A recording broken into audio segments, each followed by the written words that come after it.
What's up guys, I'm Sid Vicious and today's Leagues 5 Echo reveal just dropped a massive amount of information that got me so excited.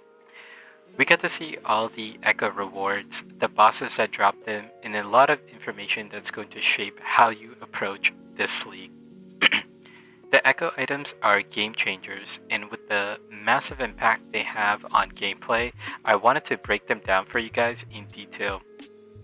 I'll be covering and ranking each Echo item, talking about unique mechanics, damage, the utility versus versatility, bossing rating, ease of use, and the difficulty tier.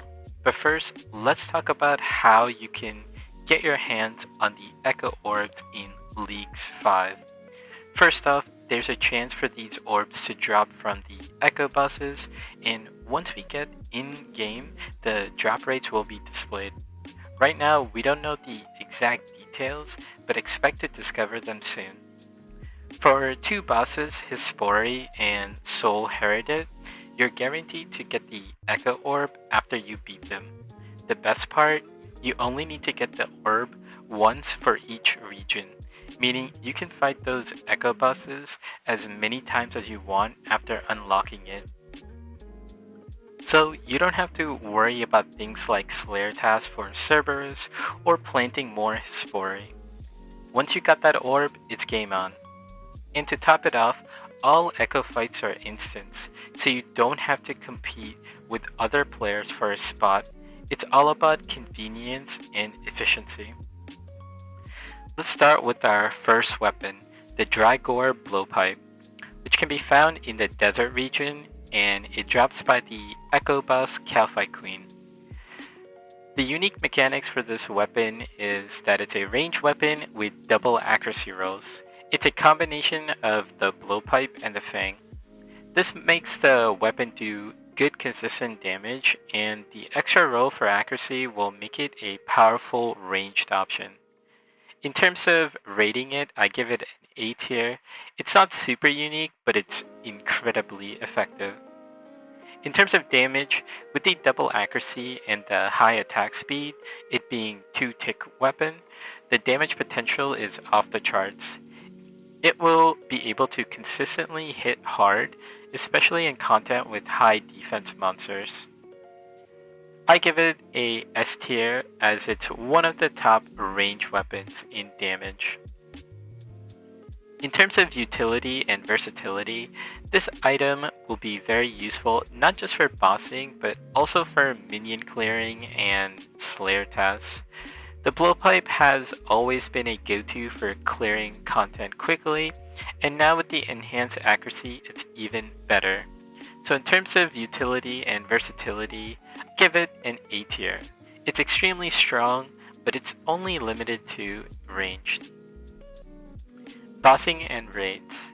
This will perform exceptionally well against high defense bosses, making it a staple for bossing in leagues. The added benefit of using it in raids like Tombs of a Mascot will make it invaluable for range users. Giving it an S tier in bossing/raids. It will be great in both single target DPS and raid scenarios. Ease of use, very straightforward to use. Just equip the blowpipe, load up some darts, and just start attacking. It's absolutely an S tier, no additional mechanics to manage. In terms of the difficulty tier, since it comes from the Khopesh Queen, which is considered an elite difficulty, this item will be relatively easy to acquire compared to the others. I give this a rating of S tier, since it's easy access in the elite tier. Just to explain the difficulty rankings, elite is S because it's the easiest to do, followed by master at A and grandmaster at B, making it the most difficult of the Echo bosses. Also, to quickly score the ranks, S is 4 points, A is 3, B is 2, and C is 1. So in the case of the Drygore Blowpipe, it scores a 22. Let's talk about the second Echo item, the Dogsword. You get it from the region Asgarnia and from the Echo variant of Cerberus. The unique mechanic behind the Dogsword combines the special attack of all the God Swords into one weapon. It gives you Armadillo's accuracy boost and damage, Bando's damage reduction, Samurok's freeze, Ceradomin's heal, and the Ancient's bonus damage when a target is marked, which makes this weapon an absolute S tier, one of the most unique mechanics in the game. It's like a dream to have all God Swords in one. Let's talk about its damage. God Swords are mainly used for their special attacks, and because this one has all of them combined, it will deal massive damage. However, it's special attack dependent, so I'm rating it a bit lower for general damage output, giving it a rating of A tier, excellent when using special attacks. When it comes to utility and versatility, the ability to use Armadillo's damage power and accuracy to boost Bando's stat reduction and Ceradomin's heal is a game changer. I have to rate it an S tier with very flexible for various bossing scenarios. In terms of bossing and raids, this will be fantastic because of everything I mentioned in utility, and the main place to use that utility is in raids and bosses. Again, I have to give it an S tier. It's best suited for all sorts of bossing encounter.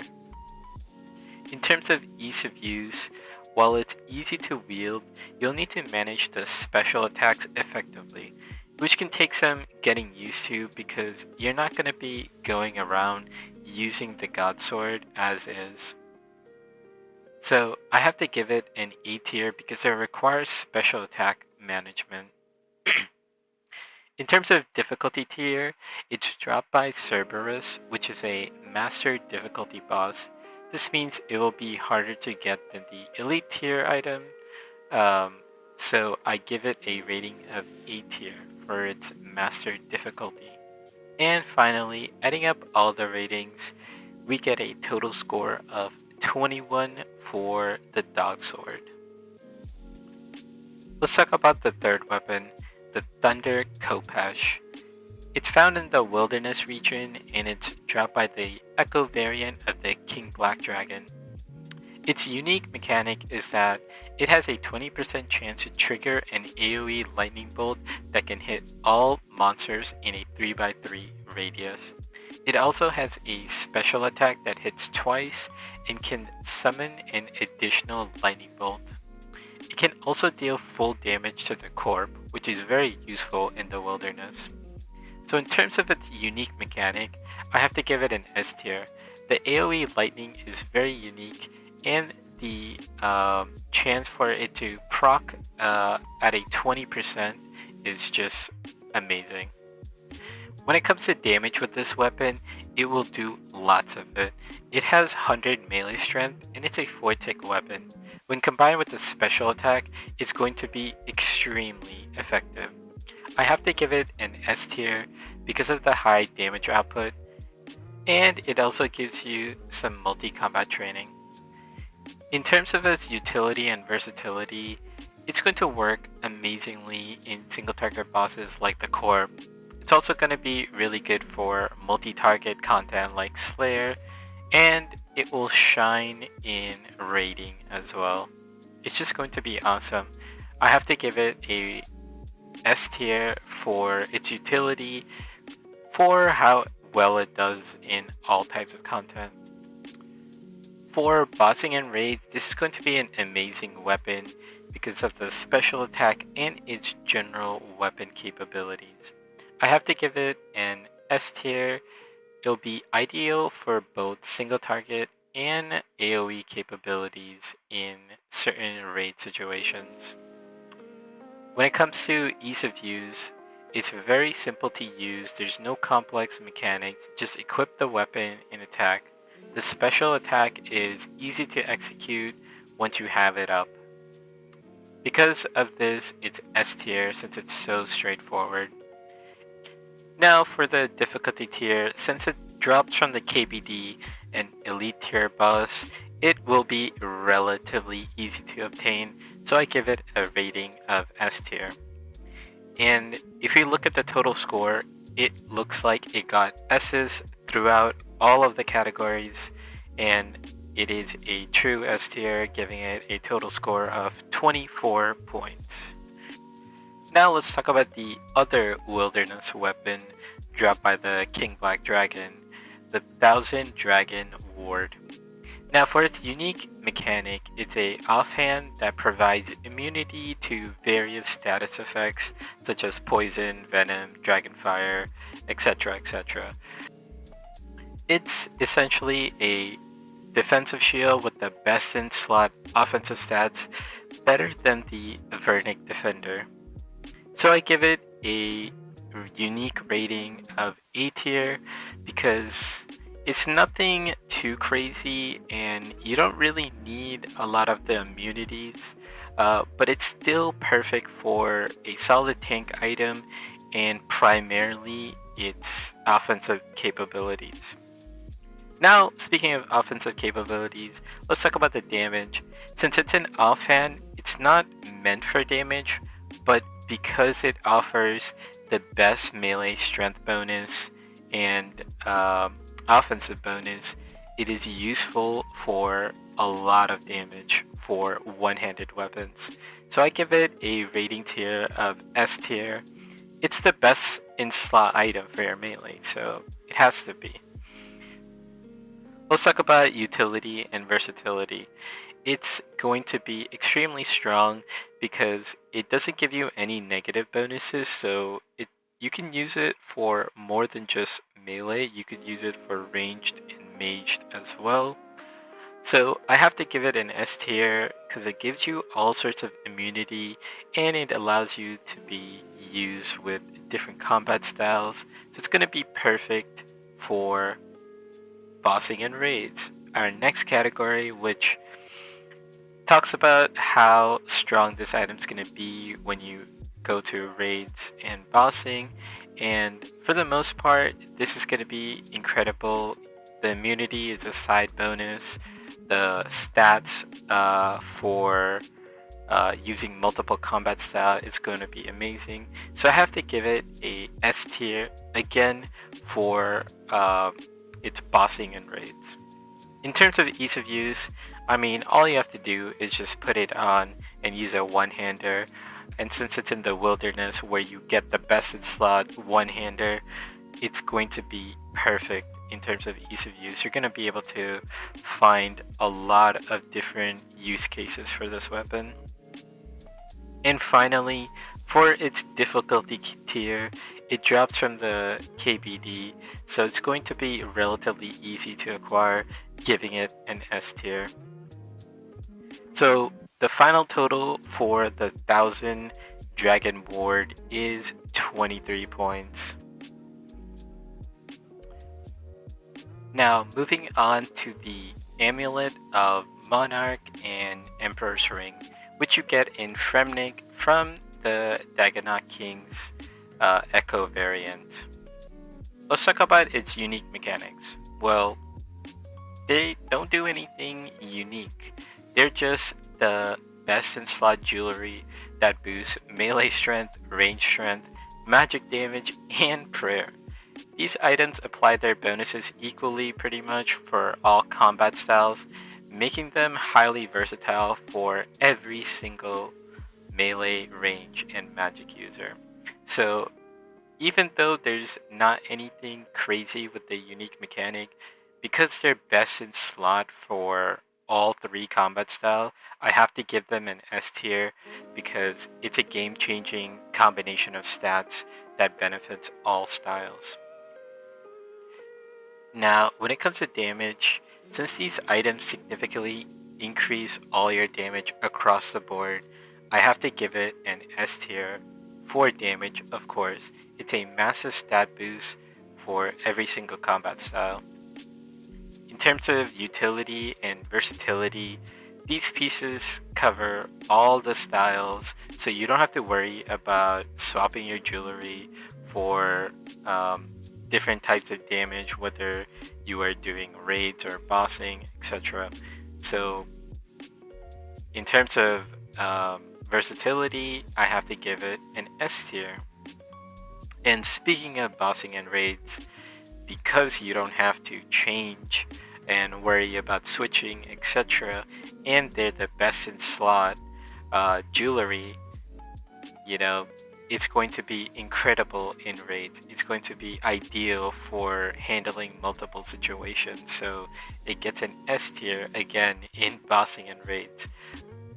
It's going to be perfect for multi-style combat. Now, in terms of ease of use, well, everything about this item is its simplicity. You just put them on and now you just have all the benefits of every combat style. I feel like a broken record when I'm talking about these items. They're nothing, you know, interesting or unique. They're just a stat stick, and because of that, like the ease of use, I have to give it an S tier. The only thing that they have going for them that kind of brings them down is the difficulty tier, which is that they are dropped by the Dagonaut Kings, which are considered a master tier Echo boss. While it's not the hardest boss, it is slightly above the elite difficulty.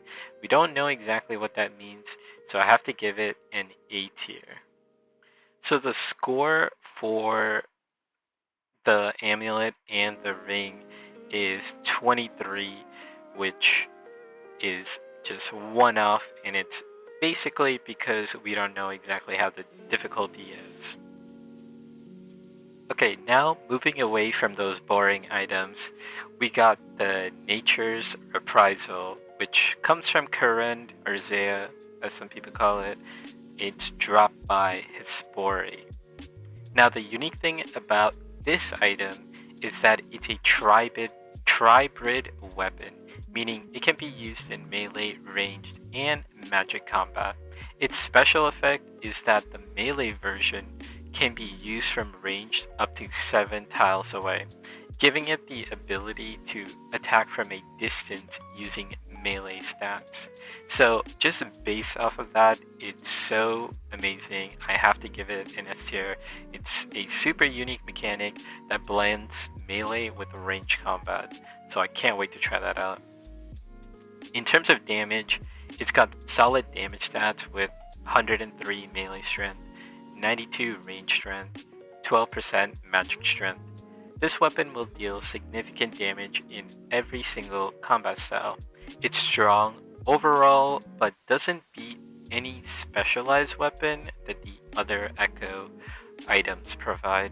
So I have to give it an A tier for great overall damage, but it doesn't seem like it's going to be top tier in any one style.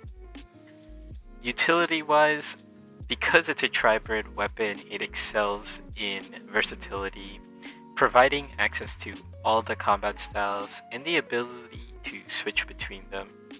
There could be like something to be said about using this weapon in melee version and safe spotting them, which could be really interesting for certain boss fights, or just using it in Slayer task, or just taking out monsters across the game. So I have to give it an S tier when it comes to the multi-combat style and the interesting melee playstyle. When it comes to bossing and raids, I have to say this is going to be pretty strong because it's going to allow you to enter raids. It seems like it's sort of like a mid-tier or like high mid-tier weapon, and it will help you progress and obtain the specialized gear.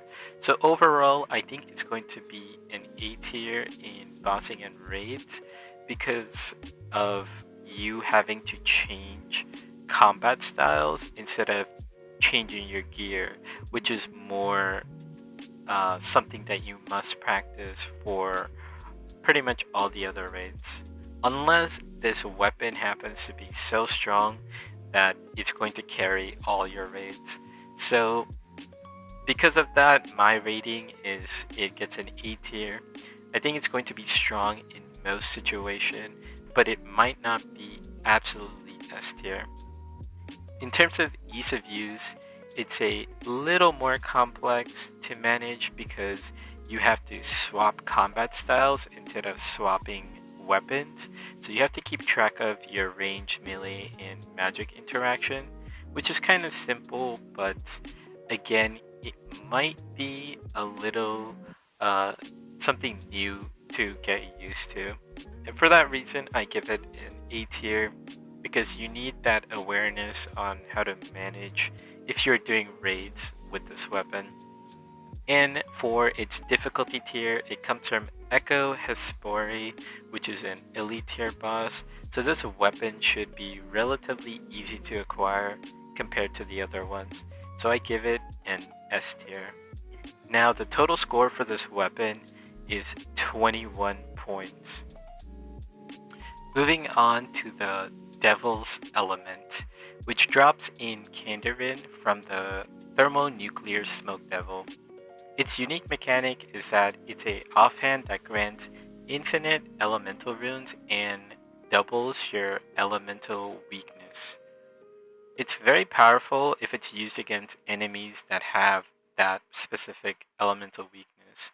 So I think it's a S tier in terms of unique mechanic because it turns you into a elemental powerhouse, which is very interesting. In terms of damage, when you're using the elemental weakness to your advantage, the damage potential of this weapon is insane. However, if you're not exploiting the weakness, its damages falls off. I would rate it A tier for damage because it depends on how well you can exploit those weaknesses. In terms of utility and versatility, it's a fantastic specialized tool, but won't be effective in all situations. So I have to give it a B tier because it won't be that versatile across all types of content. When it comes to bossing and raiding, it will be effective in specific boss fights where the elemental weaknesses are in play, but less useful in other boss fights. So I have to give it an A because if it does go against a boss, it's going to absolutely shred it with that weakness. But if it doesn't, it won't do so well. So I think A is a decent balance for how strong this item is and how weak it can be. In terms of ease of use, it's pretty straightforward, but it requires the knowledge of elemental weakness. So I have to give it an A tier. It requires planning for how you want to utilize this specific item.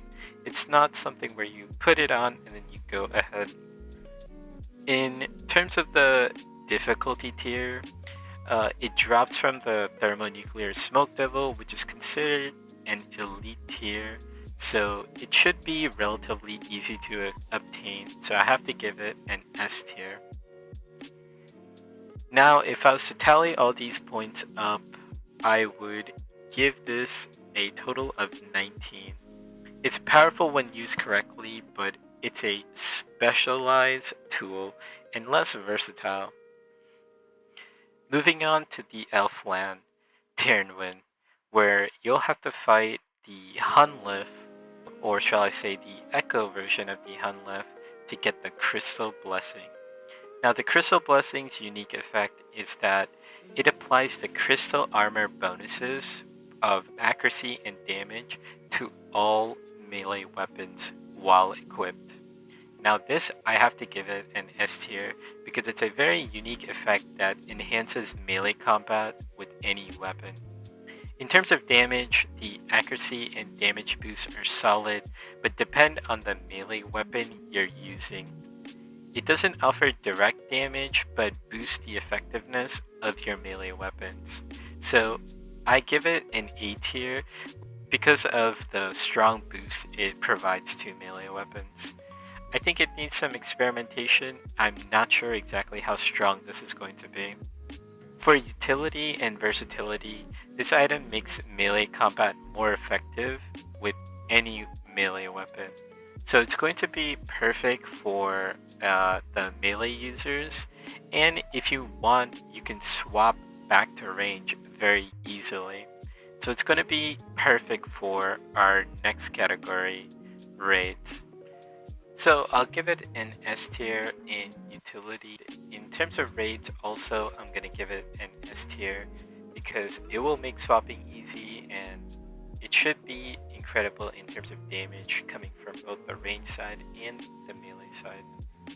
In terms of ease of use, it has to be very easy because you equip it and then you enjoy the benefits. Since you're using with crystal armor, you don't have to worry about arrows either, and then since you're melee, you don't have to worry about arrows either. It's going to be awesome. Again, S tier for ease of use. In terms of difficulty tier, since it's dropped by the Hunlift, a master tier boss, it's a bit harder to obtain. So I give it a rating of A because of the master tier difficulty. The Crystal Blessing is an incredibly strong item, slightly behind some of the others, but I give it a total score of 22 points. Let's move on to Varlamore, and the Echo boss here is the Soul Heredit. First up is the Sunlight Spear. For its unique mechanic, the Sunlight Spear has a unique stacking special attack where you can gain sunlight stacks with each attack, which you can use to unleash an AoE special attack scaling off of your prayer bonus. Now I think this is very unique, it's a very interesting mechanic with lots of potential for high AoE damage, so I give it an S tier.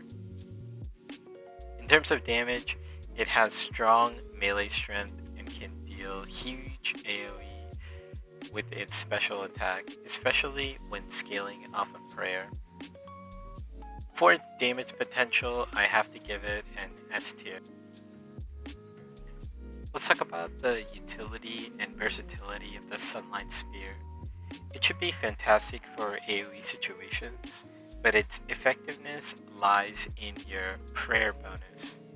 I still give it an S tier though because you should get a lot of prayer bonus within the region and you should be able to use it for the Sunlight Spear very easily.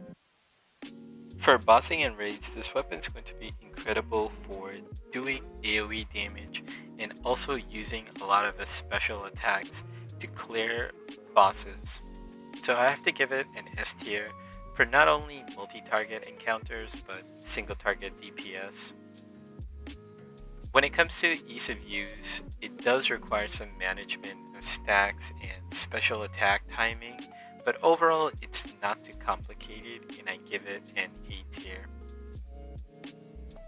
For the difficulty tier though, since it's dropped by the Soul Heredit and it's considered a Grandmaster Echo difficulty boss, so it's probably going to be the hardest thing to obtain. So I have to give it a B tier for its Grandmaster difficulty. This means the spear lands at a total of 21 points.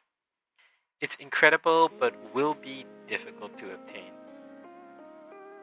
Let's talk about the final Echo item, the Sunlit Bracers, that also are in Varlamore and they drop from the Soul Heredit. The unique mechanics of these gloves are that they double the healing effectiveness, which is great for any prolonged boss fight. I have to give it an S tier for the amazing sustained healing you can get from them. When it comes to damage, it doesn't contribute directly to damage, but the stats on the items are very good. It's solid for melee and it should be one of the best for ranged. So I have to give it an A tier for its indirect use, but it will be very useful. For its damage rating, I give it an A tier. When it comes to its utility and versatility, this is going to be absolutely invaluable in any boss fight where healing is a key factor. So I have to give it S tier for fights that take long durations. And since it kind of ties into bossing and raids, I think it'll go amazing for any of those encounters where healing is key. So for raids and bossing, I would also give it an S tier. For its ease of use, this is going to be super simple. Just equip it and then use any of your healing items. It's super easy to use. It has to be S tier because of no complications with its mechanics. And where it falls short is the difficulty tier, since it's attached to the Soul Heritage, which is Grandmaster difficulty. So the rating it gets is B tier. And for its final total, it places the same as the Sunlight Sphere with a total of 21 points.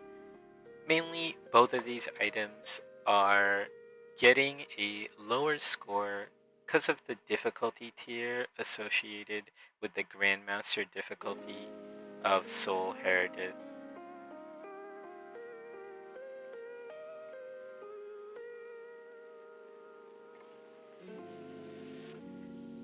Now that we have all our items scored, let's take a look at our final tier list. Now, in this tier list, I have what's called a true S tier, which is scoring perfect at 24 points. I have S tier, which is 23 to 22. I have A tier at 21 to 20. And then I have B tier from 19 to 17. I think that these items are extremely strong, so they have a very high score. So I kind of found a small tweak to kind of balance out the tier list. This way, there is some level of, oh, I think this is stronger than the other ones. And also, using some of my metrics, they're getting a little bit less score, a little bit high score, etc. So let's take a look. At the very bottom, I have Devil's Element. It really just falls short because it is very specialized and that specialty is not used everywhere in the game. The Dogsword is amazing in A tier. I think everything in A tier is very, very good. Gloves of the Damned and Nature's Reprisal, they're all strong. The Sunlit Bracers in Sunlight Sphere, I think these are potential high S tier, but the problem that they face is the Grandmaster difficulty. I don't know how many people are actually going to get these. If you do end up getting them, and if you are a very good PVMer and you know the Coliseum really well, well then, you perhaps might rate them even in the true S tier category. But in my list, I have them as top of the A tier. At the bottom of S tier, with 22 points, I have Crystal Blessing and the Drygore Blowpipe. I think these two are really, really good.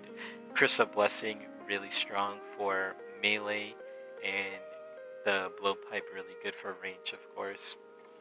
At the top of the S tier, I have the 1000 Dragon Ward, which will be very good, and it'll be a best in slot offhand for melee, and it should be relatively easy to get. Same as the Ring and Amulet from Fremnik, the Emperor Ring and the Amulet of Monarch. The only reason these aren't true S tier is because the DKs are master tier. And if it's very easy to do DKs, then they're true S tier. But they're a little boring items. They're just stat sticks. They don't really provide anything interesting. But of course, they're strong, so you have to take them, right? At the top, as the king of my tier list, we got the Thunder Khopesh. I have to go Wildy now. Like, if I have this as true S tier, I have to go Wildy, right? I think this weapon provides so much for melee. I think the special attack is amazing. It has a special effect. I really want this weapon, and I think KBD shouldn't be too hard to get. Alright, that does it for the breakdown. It's getting super late. I can hear it in my voice when I listen to the recording. I hope this video was worth it. I'm going to upload this pretty late at night. There are a couple things going on today, but I'm gonna end it short right after the tier list. Let me know what you guys think of these items and their rankings. I did a pretty brief overview of just my personal thoughts and my opinions. Feel free to share your own, drop your thoughts in the comments below. Do all the YouTube stuff, like that button, or hit the like button. If you found the video helpful, don't forget to subscribe for more OSRS content. I'm trying to be pretty on top of my stuff, uploading every single day.